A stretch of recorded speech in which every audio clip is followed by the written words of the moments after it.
Soviet संघ, जिसे USSR के नाम से भी जाना जाता है, एक साम्यवादी राज्य था जिसने 1922 से 1991 तक विश्व राजनीति पर गहरा प्रभाव डाला।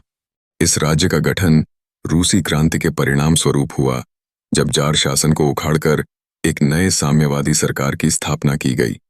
लेनिन के नेतृत्व में सोवियत संघ ने साम्यवादी सिद्धांतों के अनुरूप एक नई राजनीतिक और आर्थिक व्यवस्था विकसित करने का प्रयास किया।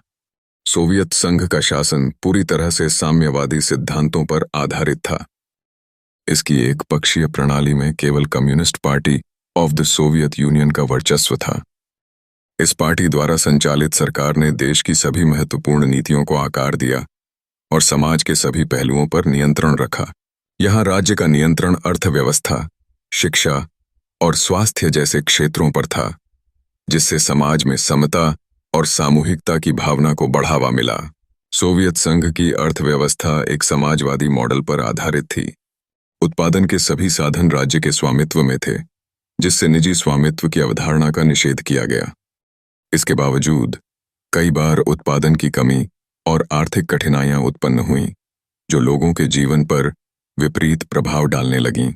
इस व्यवस्था ने न केवल समाज में आर्थिक असमानताओं को कम करने की कोशिश की, बल्कि एक जनवादी समाज की दिशा में भी कदम बढ़ाए। द्वितीय विश्व युद्ध के बाद सोवियत संघ ने विश्व राजनीति में एक महत्वपूर्ण भूमिका निभाई। इसके प्रभावी सैन्य शक्तियों और राजनीतिक सामर्थ्य के कारण अमेरिका के साथ शीत युद्ध की शुरुआत हुई, जिससे विश्व की शक्ति संतुलन में एक नई स्थिति उत्पन्न हुई। सोवियत संघ ने व्यापक अंतर्राष्ट्रीय संबंधों को स्थापित किया, जिनसे कई देशों को साम्यवादी सिद्धांतों की ओर बढ़ने के लिए प्रेरित किया। हालांकि सोवियत संघ का पतन 1991 में हुआ, जो कि मिखाइल गोर्बाचेव के सुधारों का परिणाम था। ये सुधार, जिनमें पेरेस्ट्रोइका और ग्लासनोस्ट शामिल थे, ने राजनीतिक और आर्थिक प्रणाली के भीतर गहरे परिवर्तनों की आवश्यकता को उजागर किया।